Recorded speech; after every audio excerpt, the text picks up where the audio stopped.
Hello friends, welcome to the new fangled competition classes. दोस्तों, आप सभी का स्वागत है आपके अपने YouTube channel new fangled competition classes में। फ्रेंड्स, आज हमारा CTET science paper 2 previous year question में आपका डे 4 है। यदि आप पहली बार हमारा वीडियो देख रहे हैं तो बेटा जो प्रीवियस डेज थे, डे 1, डे 2, डे 3, उसे ज़रूर देखिएगा, क्योंकि बेटा हम जितने भी लेटेस्ट पेपर हैं सबसे पहले उन्हें सॉल्व कर रहे हैं। सीटेड हमारा एक ऐसा एग्जाम है जहाँ पे आपके प्रीवियस ईयर क्वेश्चन बहुत ही महत्वपूर्ण होते हैं। जो बच्चे पेड नोट्स लेना चाहते हैं वो मुझे इस नंबर पे बेटा व्हाट्सएप कर सकते हैं। Now without wasting any time हम अपनी क्लास को स्टार्ट करते हैं पहले क्वेश्चन से, जिसमें कहा गया है which of the following plant disease are caused by bacteria. इन्होंने पूछा है बेटा उनमें से कौन सी प्लांट डिजीज बैक्टीरिया के द्वारा की जाती है। तो बेटा याद रखें, जो हमारा रस्ट ऑफ व्हीट होता है ये फंजाई के द्वारा किया जाता है। किसके द्वारा? फंजाई के द्वारा। ठीक है, आप इसको ऐसे याद रख सकते हैं, यू फॉर रस्ट में यू आता है और फंजाई में भी यू आता है। राइट। जो बेटा हमारा सिट्रस टैंकर होता है, ठीक है, ए से आप क्या कर सकते हैं, याद रख सकते हैं। तो जो हमारा सिट्रस टैंकर होता है बेटा, ये हमारा बैक्टीरिया से होता है। ये किससे होता है? बैक्टीरिया से होता है। और जो हमारा येलो वेन मोज़ेक ऑफ भिंडी है, बेसिकली बेटा दिस आर फ्रॉम वायरसेस। ये किसकी वजह से होती हैं? वायरसेस की वजह से। V for vein, V for viruses. तो एक छोटी सी ट्रिक है जिसके माध्यम से आप ये याद रख सकते हैं। अगर रस्ट की बात की जाएगी तो बेटा फंजाई, अगर टैंकर की बात की जाएगी तो बैक्टीरिया, और अगर वेन की बात की जाएगी तो वायरसेस। अब क्वेश्चन में क्या पूछा गया है? इनमें से कौन सी डिजीज आपकी बैक्टीरिया से होती है? तो बेटा वो कौन सी होती है? सिट्रस टैंकर, यानी कि option number B, option number 3। चलिए नेक्स्ट क्वेश्चन देखते हैं। नेक्स्ट क्वेश्चन में क्या कहा गया है? Identify the correct statement. हमें करेक्ट स्टेटमेंट बताना है। Fact is an observation that has repeatedly been found to be true over the time. ये कहते हैं फैक्ट क्या है? फैक्ट एक ऑब्जर्वेशन है जो कि आपके टाइम टू टाइम हमें कैसा मिला है? ट्रू। तो ये बात बिल्कुल सही है बेटा। फैक्ट हमारा क्या होता है? जब हम कोई भी एक्सपेरिमेंट करते हैं, कुछ भी करते हैं, अगर वो हमारे को सेम चीज बार बार मिल जाती है तो वो हमारा क्या बन जाता है? फैक्ट बन जाता है। तो ऑप्शन नंबर ए तो सही है। नेक्स्ट क्या है? A law is a theory that has repeatedly been found to be true over time. बेटा लॉ इज डिफरेंट वर्ड और theory is different word. Law क्या होता है? एक स्टेटमेंट होता है। क्या होता है? एक जनरलाइज्ड स्टेटमेंट होता है। लॉ क्या होता है? एक जनरलाइज स्टेटमेंट होता है जो हमें क्या बताता है बेटा? ऑब्जर्वेबल फिनोमिनन के बीच का रिलेशनशिप बताता है। क्या? ऑब्जर्वेबल फिनोमिनन जो होता है, यानी कि हमने जो भी चीज ऑब्जर्व करी है उसके बीच का क्या रिलेशनशिप है, ये हमें क्या बताता है? लॉ बताता है। फॉर एग्जाम्पल, हमने देखा कि यदि मेरा ए बी से बड़ा होगा, बी मेरा सी से बड़ा होगा, तो ए क्या होगा? सी से बड़ा होगा। तो दिस इज द लॉ। ये एक लॉ है कि ए अगर बी से बड़ा होगा, बी सी से बड़ा होगा, तो ए क्या होगा? सी से। तो ये एक जनरलाइज स्टेटमेंट होते हैं। जबकि थ्योरी क्या होती है? थ्योरी हमारी एक्सप्लेनेशन होती है। थ्योरी क्या होती है? ये हमारी एक्सप्लेनेशन होती है जिसके अंदर आपकी जितनी भी चीजें होती हैं उसे एक्सप्लेन की जाती है। तो इन्होंने कहा लॉ एक थ्योरी है। नहीं बेटा, लॉ थ्योरी नहीं है बल्कि एक जनरलाइज्ड स्टेटमेंट है। तो इसमें बेटा ऑप्शन नंबर आपका सिर्फ ए सही होगा, यानी कि option number 2 will be your right answer. चलिए नेक्स्ट क्वेश्चन की तरफ चलते हैं। नेक्स्ट क्वेश्चन में कहा गया है find the set that correctly matches plant in the column A with the mode of asexual reproduction which they exhibit. बेटा यहाँ पे इस साइड क्या दिए गए हैं? प्लांट्स। और यहाँ पे क्या दिए गए? इस side mode of asexual reproduction की, यानी कि ऐसे आपकी जीव जिसके अंदर कैसा रिप्रोडक्शन होता है? एसेक्सुअल, यानी कि एक ही पेरेंट इन्वॉल्व होता है। क्या होता है? सिर्फ एक ही पेरेंट होता है। सेक्सुअल रिप्रोडक्शन में क्या होते हैं? दो पेरेंट। और एक एसेक्सुअल में क्या होता है बेटा? ए मतलब वन, तो यानी कि वन पेरेंट इन्वॉल्व होता है। तो अब देखते हैं बेटा कि हमारा कौन सा प्लांट हमारा किस तरीके से आपका क्या करता है, किस तरीके से ये हमारा रिप्रोडक्शन करता है। राइट। तो देखिए, सबसे पहले हम बात करेंगे किसकी? रोज की। बेटा रोज कैसे करता है, वेजिटेटिव प्रोपागेशन की मदद से क्या करता है, आपका रिप्रोड्यूस करता है। वेजिटेटिव प्रोपागेशन मतलब यानी कि ऐसा मेथोडोलॉजी जिसमें हम जो प्लांट होता है उसके किसी हिस्से की मदद से हम उस प्लांट को ग्रो करते हैं। ठीक। नेक्स्ट है बेटा मेरा ईस्ट। ईस्ट हमारा किसकी मदद से करता है, ईस्ट में होती है बेटा बडिंग। ठीक है, ईस्ट में क्या होती है, बडिंग। बडिंग में क्या होता है, जैसे हमारा क्या होता है बेटा, बड निकल जाता है इस तरीके से, मान लीजिए जैसे इस तरीके से हमारा क्या हो रहा है, एक बड निकल जाता है। जब ये मैच्योर होता है तो ये पेरेंट बॉडी से डिटैच हो जाता है, तो this is budding. Next is fern. Fern के अंदर बेटा होता है स्पोर फॉर्मेशन। फर्न के अंदर क्या होता है, स्पोर फॉर्मेशन। आपने देखा होगा जैसे एक प्लांट्स है, ठीक है, इस तरीके से आपका कुछ होता है फर्न, और इसके अंदर क्या होते हैं, हमारे बहुत सारे स्पोर्स होते हैं। क्या होते हैं, स्पोर्स होते हैं। जब ये बर्स्ट होता है तो ये जो क्या बोलते हैं बेटा, आपके जो स्पोर्स होते हैं ये बाहर आपके फैल जाते हैं और इससे हमारा न्यू फंड्स पैदा होते हैं। तो फर्न्स में क्या कौन सा मेथड होता है बेटा, स्पोर फॉर्मेशन। और स्पाइरोगैरा, स्पाइरोगैरा के अंदर बेटा होता है मेरा फ्रेगमेंटेशन। स्पाइरोगैरा में क्या होता है, फ्रेगमेंटेशन। तो बेटा कौन सा ऑप्शन सही होगा, ए का 5, बी का 1, सी का सेकंड एंड डी का third. So we will go with the option number 2।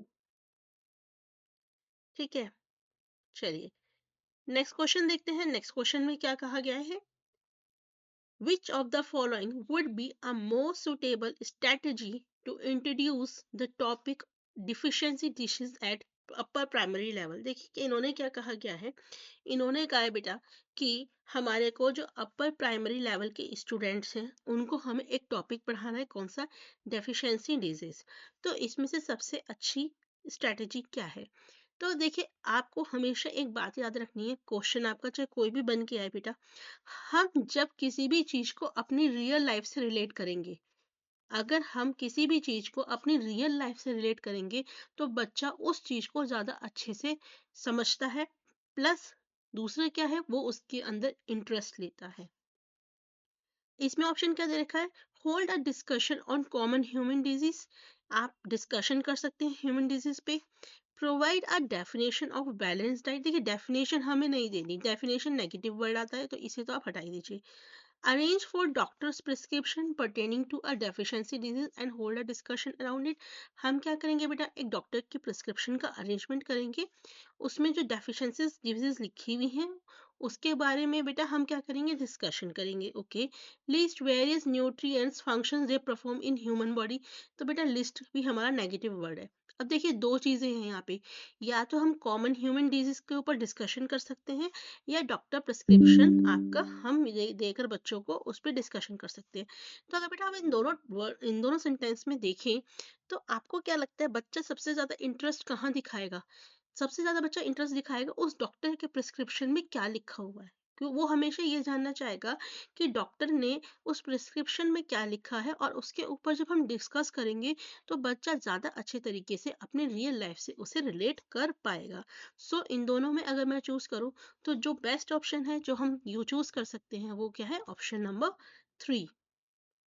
चलिए नेक्स्ट क्वेश्चन देखते हैं। नेक्स्ट क्वेश्चन में क्या कहा गया है, which of the following is the most suitable strategy for introducing the students to the concept of chemical reaction at upper primary level। अब मेरे को बेटा क्या करना है, अपर प्राइमरी लेवल के जो स्टूडेंट्स हैं उनको एक टॉपिक पढ़ाना है, कौन सा, केमिकल रिएक्शन। कौन से कंसेप्ट पढ़ाना है बेटा, केमिकल रिएक्शन। अब देखिए क्या क्या है, hold a discussion on chemical reaction which students are likely to observe in their lives। ये लग रहा है हो सकता है। explain the concept of balance, बेटा explain नहीं करना। write the chemical equation, right chemical equation भी नहीं राइट करनी। define, ये बेटा write, explain, डिफाइन, ये सब हमारे नेगेटिव वर्ड्स आते हैं, ये कभी भी हमारे मतलब रियल लाइफ से हम इसे रिलेट नहीं कर पाते, तो ऐसे वर्ड देखते ही हम काट देंगे। तो हमारा ऑप्शन क्या बचा, होल्ड अ डिस्कशन। हम क्या करेंगे बेटा, केमिकल रिएक्शंस पे आपका डिस्कशन करेंगे स्टूडेंट्स के साथ जो वो अपनी रियल लाइफ में या डेली लाइफ के अंदर वो ऑब्जर्व करते हैं, यानी कि option number 1 will be your right answer. ठीक है, नेक्स्ट है, a ball is throne up in the air. एक बॉल है जिसे एयर ऊपर उछाला गया है, it reaches a maximum height. वो क्या करती है बेटा, मैक्सिमम हाइट तक पहुंचती है, and then returns to the thrower. और फिर क्या बोलते हैं, थ्रोअर के पास बेटा आती है। Which of the following quantities have the same value during upward and downward motion of the ball? तो जब बेटा बॉल ऊपर जा रही है और जब बॉल नीचे आ रही है, तो कौन सी इनमें से चीज है जो सेम रहेगी? ठीक, तो देखिए वर्क डन बाय ग्रेविटी, जो ग्रेविटी काम कर रही है बेटा, जब वो ऊपर जा रही है तो सीधी सी बात है, ग्रेविटी देखिए मोशन क्या है बॉल का, ये है, ग्रेविटी नीचे खींचेगी अपोजिट। यहाँ पे क्या है, आपका बॉल नीचे आ रही है, ग्रेविटी भी उसे करेगी तो प्लस, यहाँ पे क्या है, वर्क डन आपका एक तरफ पॉजिटिव रहेगा एक तरफ नेगेटिव, तो ये नहीं हो सकता। एक्सेलरेशन में भी ऐसे होगा और बेटा फोर्स ऑफ ग्रेविटी में भी ऐसे ही होगा। डिस्प्लेसमेंट, देखिए डिस्प्लेसमेंट की अगर मैं बात करूं तो क्या होगा, जितना डिस्टेंस जितने ऊपर आने में करा बेटा, उतना ही डिस्टेंस उसने वापस नीचे आने में कवर करा। तो जो क्वांटिटी हमारी सेम रहेगी ऊपर और नीचे आने में, वो कौन सी रहेगी, डिस्प्लेसमेंट। क्या रहेगी, डिस्प्लेसमेंट, यानी कि ऑप्शन नंबर 4। नेक्स्ट क्वेश्चन है, which of the following is more suitable reason behind Newton's theory of gravitation being regarded as excellent theory? बेटा जो न्यूटन की थ्योरी थी उसको हमें एक्सीलेंट थ्योरी माना जाता है, ऐसा क्यों माना जाता है? तो बेटा ऐसा इसलिए माना जाता है क्योंकि जो न्यूटन थे उन्होंने बेटा बहुत कम एजम्पशन करके बहुत सारी हमें ऑब्जर्वेशंस दी थी, लार्ज नंबर ऑफ ऑब्जर्वेशन दी थी बहुत कम एजम्पशंस करके, और वो सभी कैसी रही हैं, सक्सेसफुल रही हैं। So option number 2 will be your answer. चलिए नेक्स्ट क्वेश्चन है बेटा, ये इन्फ्रेंस और ऑब्जर्वेशन का क्वेश्चन है। तो हमने बताया था ऑब्जर्वेशन क्या होता है, जब हम कोई चीज अपनी सेंसेस का यूज करके देखते हैं, मतलब हम सेंसेस का यूज करते हैं, तो वो ऑब्जर्वेशन है। बाकी हमारा क्या है, इन्फ्रेंस है। The electroscope leave moves further apart. अब जब इलेक्ट्रोस्कोप जो होता है बेटा, इलेक्ट्रोस्कोप क्या होता है, इस तरीके से हमने क्या करा, एक जार ले लिया, ठीक है, इसके अंदर हमने एक इलेक्ट्रोस्कोप लगा लिया। अब यहाँ पे क्या होगा बेटा, यहाँ पे लीव्स होती हैं, तो जब हम एक रोड लेके आएंगे, यहाँ पे एक रोड लेके आएंगे चार्ज रोड, तो वो क्या करेगा, लेट्स सी इसने नेगेटिवली चार्ज रोड लाएगा, तो इसके अंदर का जो पॉजिटिव चार्ज है बेटा वो ऊपर आ जाएगा, और नेगेटिव चार्ज क्या होगा बेटा, नीचे आ जाएगा। अब यही नेगेटिव चार्ज हमारा दोनों लीव्स पे आएगा, और क्योंकि सेम चार्ज क्या करता है बेटा, रिपेल करता है, तो ये लीव्स एक दूसरे से आपकी क्या करेंगी, दूर भागेंगी। तो ये कहते हैं इलेक्ट्रोस्कोप लीव्स हमारी एक दूसरे से दूर भाग। तो ये चीज तो बेटा मैं देख पा रही हूँ ना, मैं ऑब्जर्व कर पा रही हूँ अपनी आईज से, तो ये क्या है, मेरा ऑब्जर्वेशन। क्या है मेरा observation. Both electroscope leaves acquire similar charge, ये हमने कहा कि दोनों जो लीव्स हैं उन्होंने सेम चार्ज एक्वायर करा, तो ये ऑब्जर्वेशन को है ना, ये मेरा इन्फ्रेंस है, जो हमें किससे मिला, हमारे ऑब्जर्वेशन से मिला। जब हमने दोनों लीव्स को देखा कि वो दूर दूर भाग रही हैं, तब हमने इस बात का इन्फ्रेंस किया कि जो इलेक्ट्रोस्कोप लीव्स हैं उनके ऊपर कैसा आ गया बेटा, सेम चार्ज आ गया। The negative charge pass on the electroscope causing its leaf to move further apart. ये भी क्या है, मेरा इन्फ्लुएंस है बेटा, जो ये कह रहा है कि नेगेटिव चार्ज जो है वो इलेक्ट्रोस्कोप में पास ऑन होता है कहाँ को, लीव्स को, जिससे की वजह से वो दूर हो। तो ए मेरा ऑब्जर्वेशन है और बी और सी मेरे क्या है, इन्फ्लुएंस है। चलिए नेक्स्ट क्वेश्चन है बेटा, A box of mass 500 gram is lying on a horizontal table. बेटा एक बात हमेशा याद रखिएगा, मान लीजिए एक टेबल है, ये मेरा कोई भी एक ऑब्जेक्ट मैंने यहाँ रखा, राइट, यहाँ पे मैंने बेटा कोई भी एक ऑब्जेक्ट रखा। अब ये ऑब्जेक्ट मेरा मूव नहीं कर रहा, ये मेरा ऑब्जेक्ट क्या है, स्टेबल पोजीशन में, स्टेबल में। तो अब बहुत से बच्चे ये सोचते हैं क्योंकि ये मूव नहीं कर रहा और ये बिल्कुल स्ट्रेट है, तो इसके अंदर कोई फोर्स नहीं लग रही। तो बेटा मैं आपको बता दूं, ऐसा नहीं होता। इसमें बेटा क्या लगती हैं, पेयर ऑफ बैलेंस्ड फोर्सेस। क्या लगती हैं, पेयर ऑफ बैलेंस्ड फोर्सेस। अब आप कहेंगे मैम कैसे, देखिए आपको ये पता है बेटा, ये जो, अगर ये मेरा मूव, ये हमारा जो बॉक्स है ये इधर मूव कर रहा की कोशिश करेगा, तो नीचे से एक फोर्स लग रहा है जिसको हम बोलते हैं फ्रिक्शनल फोर्स, वो क्या करेगा बेटा, इसका अपोजिट में लगेगा, और जब ये दोनों इक्वल होंगे इसलिए ये स्टेबल है। तो एक तो हमारा बेटा ये फोर्स लग रहा है, एक हमारा कौन सा लग रहा है, एक ग्रेविटेशनल फोर्स जो इसे नीचे लाने की कोशिश कर रहा है, और एक नॉर्मल जो इसे ऊपर लेके जाने की कोशिश कर रहा है। तो यहाँ पे क्या हो रहा है बेटा, यहाँ पे आपके पेयर ऑफ बैलेंस फोर्सेस इस पे एक्ट कर रहे हैं। So option number 4। Next question है, which of the following is not indicative of hypothesis skill? इनमें से हाइपोथेसिस स्किल का इंडिकेटिव कोई क्या नहीं है? Identifying variable for an experiment. देखिए, जब कोई एक्सपेरिमेंट हो रहा है और हमें ये देखना है कि इसके लिए कौन कौन से वेरिएबल चाहिए, तो हम क्या कर रहे हैं, बेसिकली हम एक हाइपोथेसिस स्कूल का यूज कर रहे हैं कि हमारे जो एक्सपेरिमेंट है उसमें कौन कौन से फैक्टर्स हैं जो इफेक्ट डालेंगे, किस किस फैक्टर्स की जरूरत है। So this is hypothesis skill. Formulating question which lead to inquiry. अगर हम क्वेश्चन बना रहे हैं जो हमें इंक्वायरी में मदद करेगी, तो ये भी क्या है, हाइपोथेसिस स्किल है। attempting to explain observation or relationship in the terms of some principle। यदि मैं अपने जो ऑब्जर्वेशंस हैं या फिर रिलेशनशिप्स हैं उनको एक्सप्लेन कर रही हूँ किसी प्रिंसिपल के बेसिस पे हो, प्रिंसिपल के टर्म में, तो वो भी मेरा क्या है बेटा, हाइपोथेसिस है। लेकिन अगर मैं क्या कर रही हूँ, सेंसेस का यूज कर रही हूँ इंफॉर्मेशन गैदर करने के लिए, तो बेटा यहाँ सेंसेस का यूज किया जा रहा है इंफॉर्मेशन को गैदर, तो यहाँ पे बेटा हम हाइपोथेसिस स्किल का यूज नहीं कर रहे हैं, हम किसका यूज कर रहे हैं, ऑब्जर्वेशन का। हम किसका यूज कर रहे हैं, ऑब्जर्वेशन का। तो option number 4 is the answer. Next question है, seed disposal may be said to help the plant in all of the following. देखिए, सीड डिस्पोजल का मतलब क्या होता है, जब सीड्स हमारी एक जगह से दूसरी जगह जाती है, बहुत सारे माध्यम हो सकते हैं, एयर, वाटर, एनिमल्स, बहुत सारे तरीके हो सकते हैं जिसकी वजह से हमारे सीड का डिस्पर्जल होता है।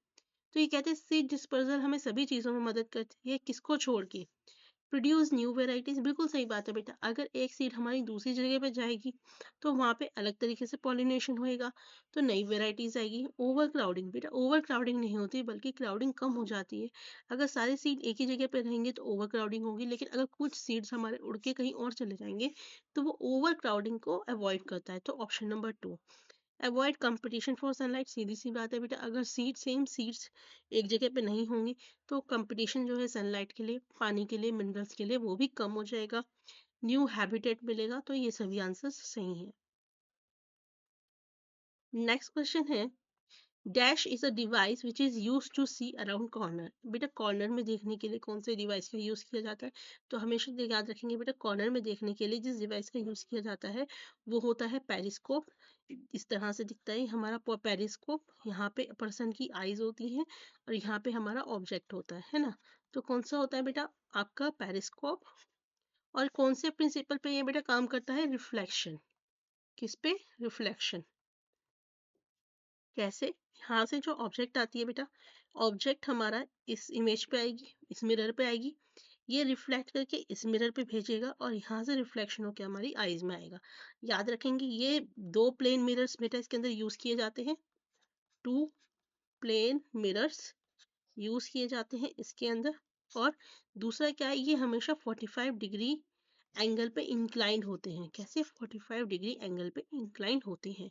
तो आंसर क्या होगा, पेरिस्कोप और रिफ्लेक्शन। ठीक है, चलिए नेक्स्ट क्वेश्चन है, मैच द फॉलोइंग। हमें बताना है बेटा, कुछ हमें यहाँ पे ऑब्जेक्ट्स दे रखे हैं, सब्सटेंस दे रखे हैं और हमें उनका केमिकल नेम बताना है। ठीक है, तो एक नाम तो सभी को पता है बेटा, टेबल सॉल्ट। टेबल सॉल्ट को हम क्या बोलते हैं, सोडियम क्लोराइड। क्या बोलते हैं, सोडियम क्लोराइड। तो बी का 6 देखते हैं किसमें है पहले, बी का 6। तो बी का 6 बेटा हमारा दो ऑप्शंस में है, तो ये ऑप्शंस तो कट गए, ये भी कट गया ऑप्शन, ये भी कट गया। अब हमें पास क्या है कि ए का 4 होगा या 1। स्लेट लाइम, स्लेट लाइम का बेटा क्या होता है, कैल्शियम हाइड्रोक्साइड होता है या कैल्शियम ऑक्साइड। तो बेटा कैल्शियम ऑक्साइड होता है क्विक लाइम का, और स्लेट लाइम का होता है कैल्शियम हाइड्रोक्साइड, यानी कि option number 2 will be your answer. Table salt हमने कर लिया। लाइमस्टोन, लाइमस्टोन बेटा हम बोलते हैं किसको, कैल्शियम कार्बोनेट को। कास्टिक सोडा का नाम होता है सोडियम हाइड्रोक्साइड, सोडा सोडा से याद रख सकते हैं। ठीक है, सोडियम हाइड्रोक्साइड। और बेटा बेकिंग सोडा का होता है आपका सोडियम बाइकार्बोनेट, बेकिंग सोडा यानी कि सोडियम बाइकार्बोनेट। इस तरह से आप ये याद रख सकते हैं। चलिए नेक्स्ट क्वेश्चन है, the difference between maximum and minimum resistance can be obtained by connecting three resistance 1/3 ohm of each. तो बेटा आपको पता होना चाहिए हमें मैक्सिमम रेजिस्टेंस कब मिलेगा, जब हमारे जितने भी रेजिस्टेंस होंगे किस में कनेक्ट होंगे, सीरीज में। किस में कनेक्ट होंगे, सीरीज में, यानी कि R1 plus R2 plus R3 हमें क्या मिलेगा, मैक्सिमम रेजिस्टेंस। तो इसका मतलब क्या हुआ, 1/3 प्लस 1/3 प्लस 1/3, तो क्या आया 3/3। हमें क्या मिला बेटा, टोटल रेजिस्टेंस। तो मैक्सिमम रेजिस्टेंस कितना है, 1। अब हमें मिनिमम रेजिस्टेंस चाहिए। मिनिमम रेजिस्टेंस कब मिलता है, जब ये किस में कनेक्टेड होते हैं, हमारे पैरेलल में, यानी कि 1 R is equal to 1 R1 R2 R3, है ना। So it implies 1R is equal to 1/3 plus 1/3 plus 1/3। तो आपका क्या आएगा बेटा, 369, यानी कि 9। तो हमारा कितना हो गया बेटा, R हो गया 1/9। अब इन्होंने मैक्सिमम और मिनिमम का डिफरेंस पूछा है, तो मैक्सिमम कितना है 1 और मिनिमम कितना है 1/9। तो बेटा आंसर क्या आएगा, 8/9 ओम। इस तरह से इसे करेंगे सॉल्व, ठीक है। नेक्स्ट है, which of the following gases are responsible for acid rain. Acid rain के लिए कौन कौन सी गैसेज रेस्पॉन्सिबल होती है बेटा, वो होती हैं सल्फर डाइऑक्साइड और nitric acid, D and E, यानी कि ऑप्शन नंबर 1। नेक्स्ट क्वेश्चन है, the stars in the night sky appears to move from east to west. जो स्टार्स होते हैं नाइट स्काई में बेटा, वो हमें ईस्ट से वेस्ट आपके जाते हुए दिखाई देते हैं, और जो अर्थ होती है वो वेस्ट टू ईस्ट रोटेट करती है। तो बेटा दोनों ही स्टेटमेंट सही है और इसका एक्सप्लेनेशन भी सही है ये। नेक्स्ट क्वेश्चन है, सेट ऑफ माइक्रोन्यूट्रिएंट्स। हमें माइक्रोन्यूट्रिएंट्स बताने हैं बेटा, तो आपको पता होना चाहिए NPK, नाइट्रोजन, पोटेशियम, ठीक है, फॉस्फोरस। ये जो होते हैं ये आपके क्या होते हैं, आपके मैक्रोन्यूट्रिएंट्स होते हैं। तो फॉस्फोरस और पोटेशियम की वजह से ये तो बेटा खत्म हो गए। अब इन दोनों में बात करें तो बेटा जिंक, आयरन, मैग्नीज, ये जो होते हैं बेटा ये हमारे माइक्रोन्यूट्रिएंट्स होते हैं, ऑप्शन नंबर 1।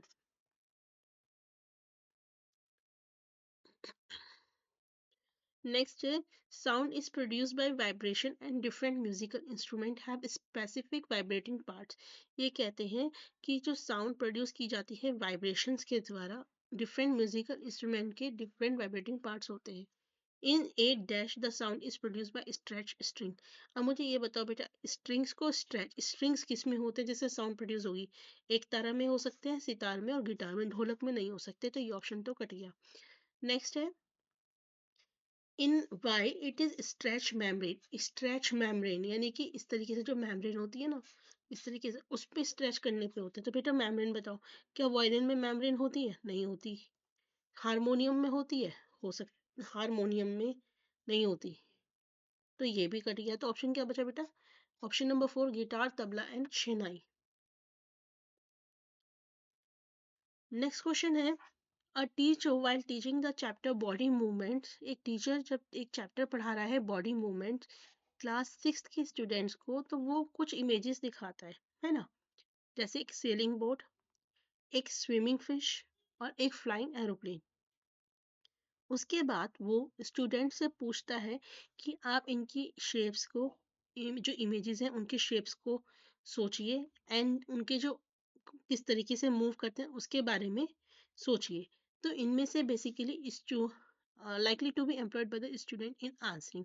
तो बच्चा इसके अंदर बेटा क्या चीज़ें करेगा, देखिए मेजरिंग तो करेगा नहीं, इतना तो पक्का है इसमें, क्योंकि मेजर जैसा कुछ है नहीं। तो ऑप्शन नंबर डी तो काट ही दो, 1 भी कट गया, 4 भी कट गया। अब बेटा बच्चा क्या कर सकता है इसके अंदर, क्लासीफाई, क्या वो क्लासीफाई करेगा, ऑब्जर्व करेगा या इंडक्टिव रीजनिंग। तो वैसे तो बेटा तीनों ही हैं, बट एक चीज़ है क्योंकि हमें दो चूज करनी है, तो इसमें हम जो मेन है वो चूज करेंगे। तो बताइए बेटा इसमें बच्चा क्या कर रहा है।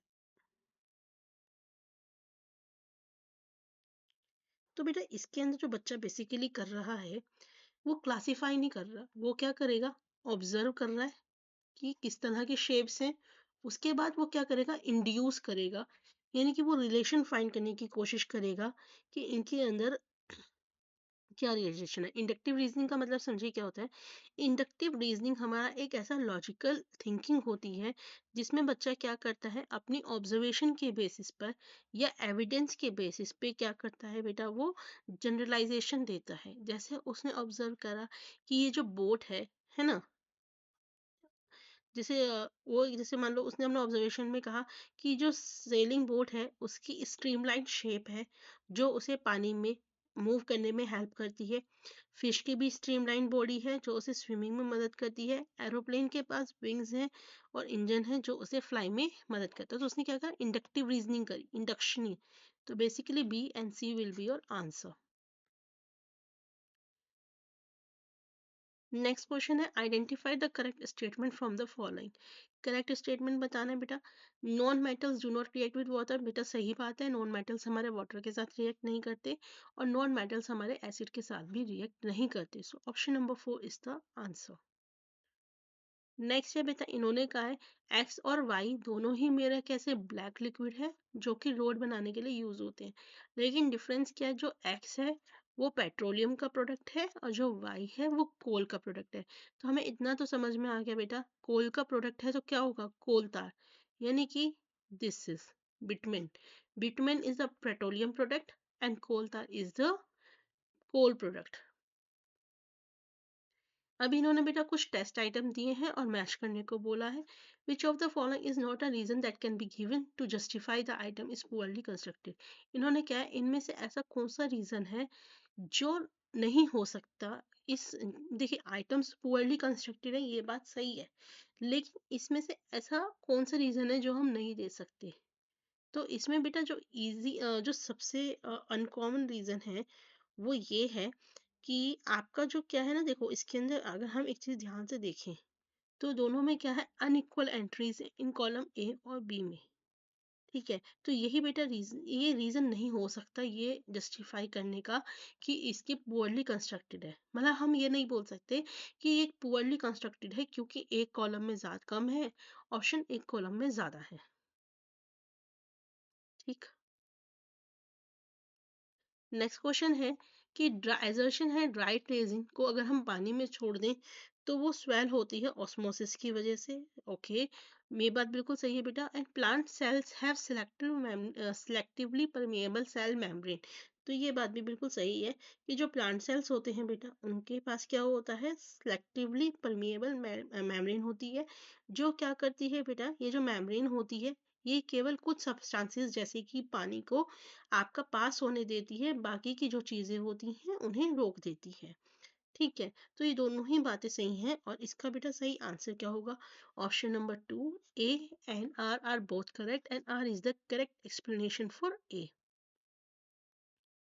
नेक्स्ट क्वेश्चन है, a body has a linear momentum of P, एक बॉडी है उसका लीनियर मोमेंटम कितना है, P.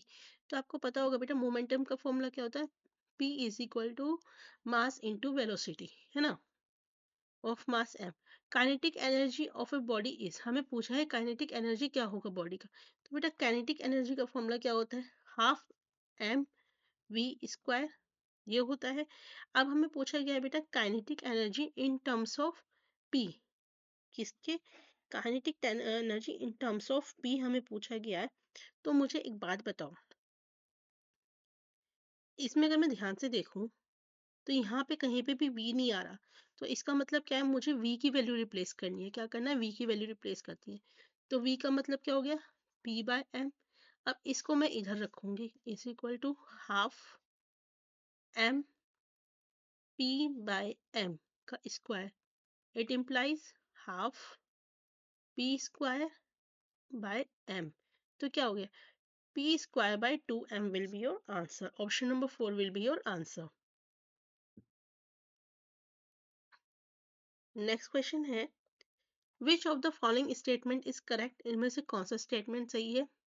Fertilisers increase the number of friendly microbe in the soil, fertilizers are rich in specific nutrients.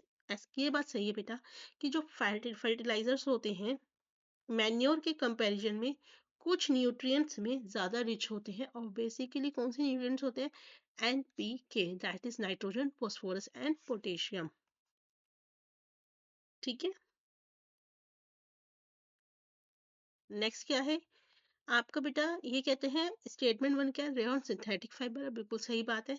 Rayon is made without using any natural raw material, ये बात सही है बेटा कि आपका रेयन सिंथेटिक फाइबर है, लेकिन जो रेयन है बेटा वो नेचुरल रॉ मटेरियल से बनता है, जो कि हमारा क्या होता है, सेल्यूलोज, यानी कि वुड पल्प। किससे बनता है, वुड के पल्प से बनता है। और इसको बेटा केमिकल्स की मदद से इसे बनाया जाता है, तो इसलिए इसे सिंथेटिक फाइबर भी कहते हैं। So S1 is true and S2 is false. Next question है, which of the following is not desirable with respect to carrying out classroom demonstration by the teacher.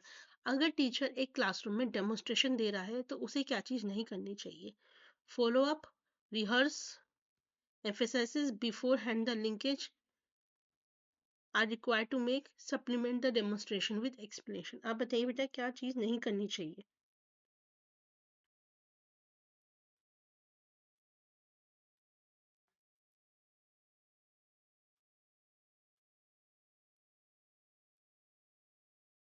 बताइए बेटा क्या चीज उसे नहीं करनी चाहिए।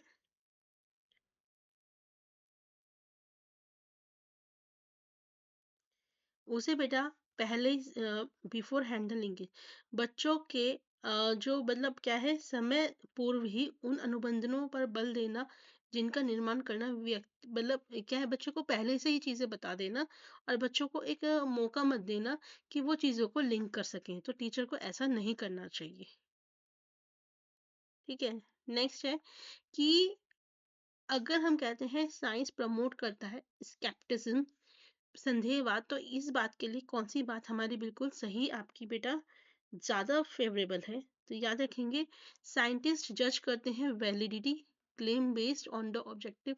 जो बेटा क्या करते हैं साइंटिस्ट, क्या करते हैं कि जो उन्हें एविडेंसेस मिलते हैं, ऑब्जेक्टिव एविडेंस मिलते हैं, उनकी वैलिडिटी को क्या करते हैं बेटा, वो क्लेम करते हैं। क्या करते हैं, क्लेम करती हैं। नेक्स्ट क्वेश्चन है, which of the following statement regarding rusting of iron are true. Iron की रस्टिंग को लेकर बेटा कौन सी बात सही है, it involves a chemical reaction between iron और ऑक्सीजन, सही बात है। एक्सोथर्मिक है, रिवर्सिबल नहीं है बेटा, इरिवर्सिबल है। अगर आपका कोई आयरन उसमें रस्टिंग हो गई तो वो वापस आयरन नहीं बन सकता। ठीक है, सो डी नहीं हो सकता। आपका क्वेश्चन आंसर क्या होगा, A B and C. So guys this is the last question, which of the following is the set of animals in which all shows external fertilization। external fertilization का मतलब क्या होता है बेटा, एक ऐसा fertilization जिसमें जो आपका एनिमल्स होंगे वो क्या करेंगे बेटा, एग्स देते हैं, और वो जो एग्स हैं वो बाद में जाके आपके फर्टिलाइज होते हैं, बॉडी के अंदर फर्टिलाइज नहीं होते। तो बेटा मुझे बताइए ऐसे कौन कौन से हैं इसके अंदर, तो बेटा वो कौन कौन से हैं, फ्रॉग, फिश एंड स्टारफिश। हैंस बेटा बॉडी के अंदर ही फर्टिलाइजेशन आपका लिजार्ड एंड बटरफ्लाइज। देखिए हैंड लिजार्ड्स एंड बटरफ्लाइज आपके इंटरनल फर्टिलाइजेशन होते हैं इनके अंदर, वेयर फर्टिलाइजेशन फीमेल बॉडी के अंदर होता है। ठीक है। और फ्रॉग फिश,